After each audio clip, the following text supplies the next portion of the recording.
Dit is vandag Vrydag 4 April. Baie welkom by vandag se luistermeditasie tydens lydenstyd.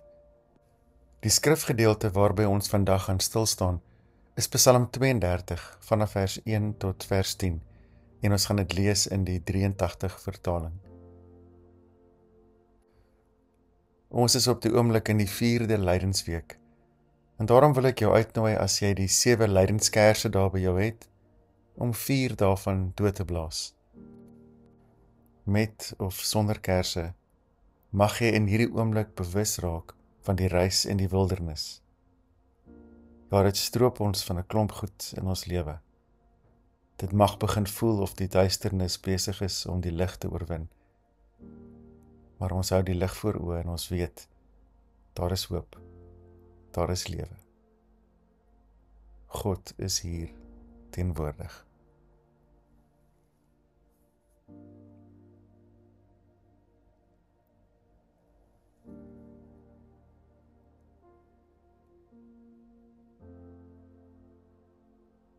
Kom tot rus in die wete dat God so naby aan jou is soos jou asemhaling.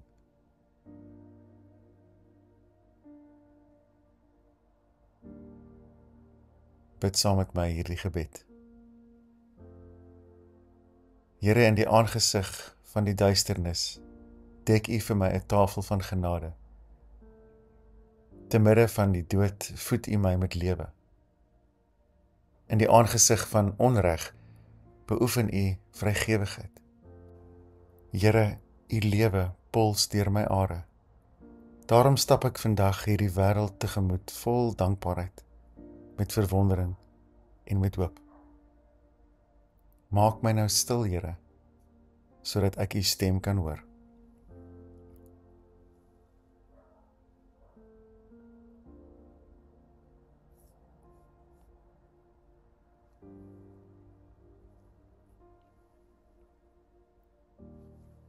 Psalm 32 vers 1. 'n gedig van Dawid. Dit gaan goed met die mens wie sy oortredings nie gestraf word nie, wie sy sonde vergewe word. Dit gaan goed met die mens vir wie die Here die oortreding nie toereken nie, en in wie se gees daar geen valsheid is nie. Toe ek oor my sonde geswyg het my liggaam uitgeteer, soos ek heeldag om hulp geroep het. U hand het dag en nag swaar op my gedruk. My krag het opgedroog, soos water in somerhitte. Sela. Toe het ek my sonde bely, my oortreding nie weggesteek nie. Ek het gesê, voor die Here bely ek my opstandigheid, en U het my skuld vergewe. Sela.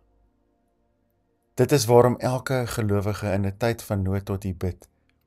Selfs vloedwaters sal hom nie skielik oorval nie. U is vir my 'n skuilplek. U beskerm my teen aanvalle. U laat my oorwinningsliedere sing. Sela.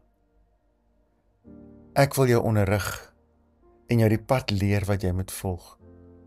Ek wil jou raad gee en my oog oor jou hou. Moenie onverstandig wees nie, soos 'n perd of 'n muil wat met 'n stang in die bek beteel moet word as jy hom wil lei nie. Die goddelose het baie smarte, maar wie op die Here vertrou, die omvou hy met sy liefde.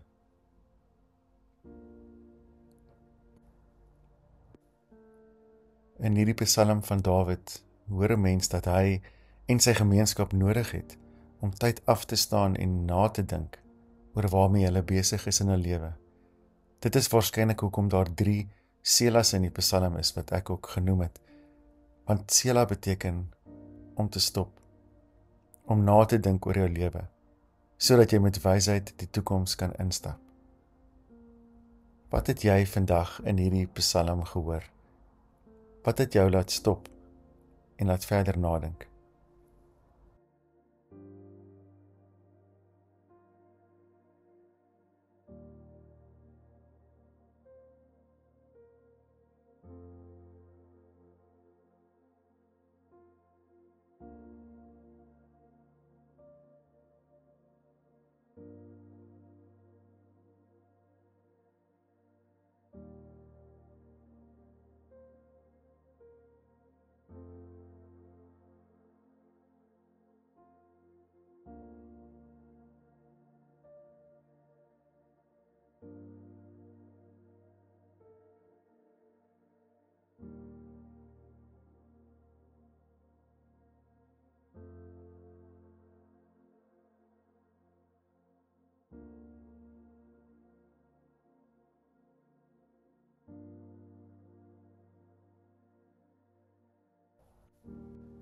Dawid gee vir my taal om iets te verstaan, te begryp ook van die reis waarmee ek besig is saam met God.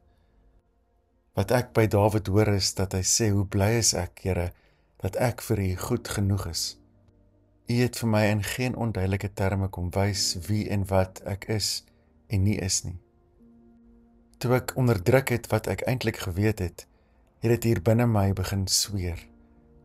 Iets in my het heeldag aanhou huil van oggend tot aand. Ek het die gewig daarvan gevoel, maar ook saam met dit die vrymakende gewig van waarheid. En dit het my aangetrek nader na U.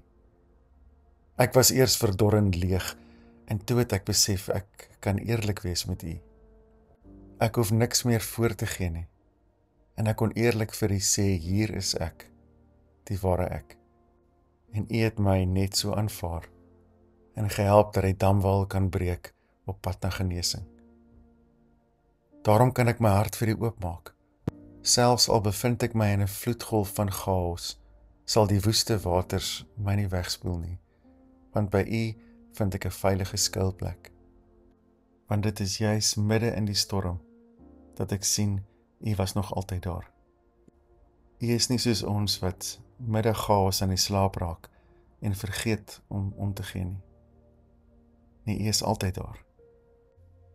En wat my amper die diepste tref in hierdie psalm is die woorde van Dawid reg aan die einde waar hy vir God in die eerste persoon aanhaal en sê, ek wys vir jou 'n pad vir jou lewe.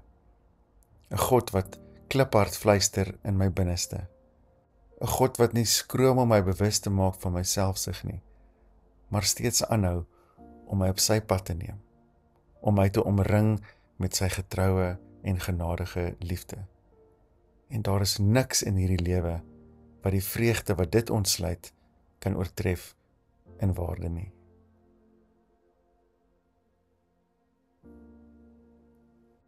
Hoe ervaar jy in hierdie reis en lydenstyd die stop en stilstaan en bewus raak van dit wat afstand bring tussen jou en God? En wat ervaar jy ontsluit vreugde in jou reis saam met hom?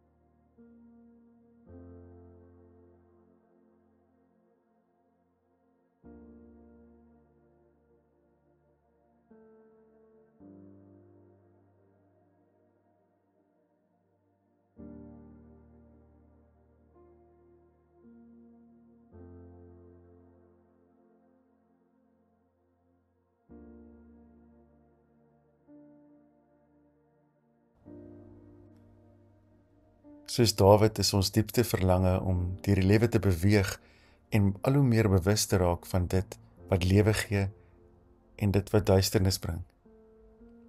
En daarom het ons nodig om ons verliese in die oë te kyk, om te voel wat ons voel en dit eerlik te voel, maar om dit ook te kan ontvang as 'n seën. Dit is die heilige reis van lydenstyd, om oor te gee, om aan niks vas te klou nie, om in swakheid krag te vind, om in vertroue vryheid te leer ken, om in ons gestroopdheid genade te ontvang. So ons treur gewillig oor dit wat ons agterlos. Ons maak onsself oop vir ons diepste verliese en ook selfs vir ons eie dood. Dit maak ons stil en so word ons gestroop sodat ons waarlik vryheid kan proe. Wat het vandag in jou hart beweeg tydens hierdie meditasie? Praat met die Here daaroor.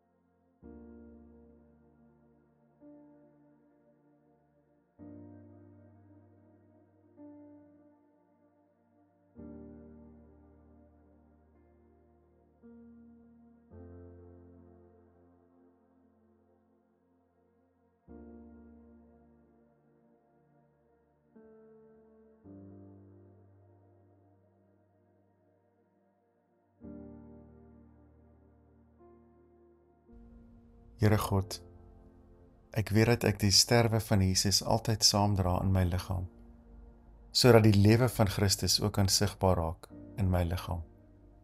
Maar ek weet ook dat ek in die versoeking is om te vinnig te wil spring na die opstanding en sodoende die kruispad te verwaarloos. Ek wil die gelukkige einde hê, maar nie die nodige dood nie. Daarom, Here, laat my onomwonde sien wat in my moet sterf. Laat ek saam met U afsak in die digte donkerte, en laat die graf dan oopgaan soos 'n wond, en vir ewig oop bly soos 'n fontein. En plaas dan eers 'n blom in my hande en verhef my in U sagte lig. Help my, Here, om vandag te kan stilstaan by vandag, en die genade van hierdie oomblik raak te sien. Gees van God, vat my hand en lei my deur die wildernis. Amen.